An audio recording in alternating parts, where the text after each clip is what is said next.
ఆంధ్రప్రదేశ్ ముఖ్యమంత్రి నారా చంద్రబాబు నాయుడు ఇంటి విషయంలో ఓ ప్రభుత్వ అధికారి లంచం తీసుకున్నట్లు తెలుస్తోంది. కుప్పంలోని ఇంటి స్థలాన్ని సబ్ డివిజన్ చేసేందుకు డిప్యూటీ సర్వేయర్ ఈ లంచం డిమాండ్ చేసినట్లు సమాచారం. తాజాగా ఆ ఉద్యోగిపై చర్యలు తీసుకున్నట్లు చెబుతున్నారు.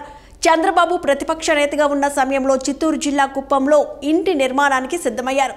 శాంతిపురం మండలం కడపల్లె పంచాయతీ శివపురం దగ్గర స్థలాన్ని కొనుగోలు చేయగా నేషనల్ హైవే పక్కనే ఉంది.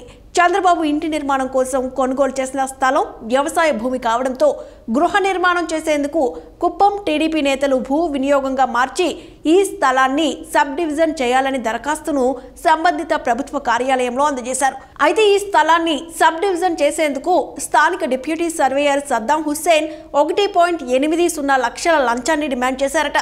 టీడీపీ నేతలు ఆ మొత్తాన్ని సర్వేయర్కు అందజేసిన తర్వాతే ఆ ఫైల్ ముందుకు కదిలినట్లు తెలుస్తోంది.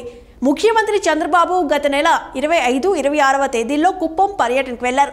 సీఎం R&B గెస్ట్ హౌస్లో బస చేయగా అదే సమయంలో స్థానిక నేతల మధ్య ఈ లంచం వ్యవహారం చర్చకు వచ్చిందట.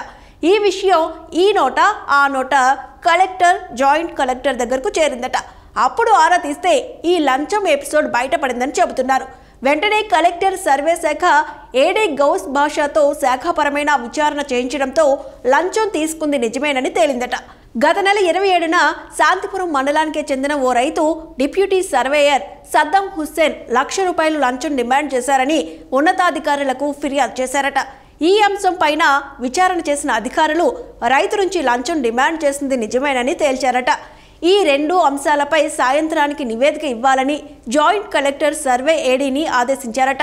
ఆ నివేదిక రాగానే డిప్యూటీ సర్వేయర్ను సస్పెండ్ చేశారట. ఈ మేరకు ఉత్తర్వులు జారీ చేశారు. మరోవైపు కుప్పంలో చంద్రబాబు ఇంటి నిర్మాణం కొనసాగుతోంది. టీడీపీ నేతలు దగ్గరుండి ఇంటి పనుల్ని పర్యవేక్షిస్తున్నారు. త్వరలోనే అన్ని పనులు పూర్తి చేసి గృహప్రవేశం చేసే అవకాశం ఉందంటున్నారు. ఎప్పటి నుంచో చంద్రబాబుకు కుప్పంలో సొంత ఇల్లు కూడా లేదని విమర్శలు వచ్చాయి. దీంతో 2-3 ఏళ్ల క్రితం కుప్పంలో స్థలం కొనుగోలు చేసి ఇంటి నిర్మాణం చేస్తున్నారు.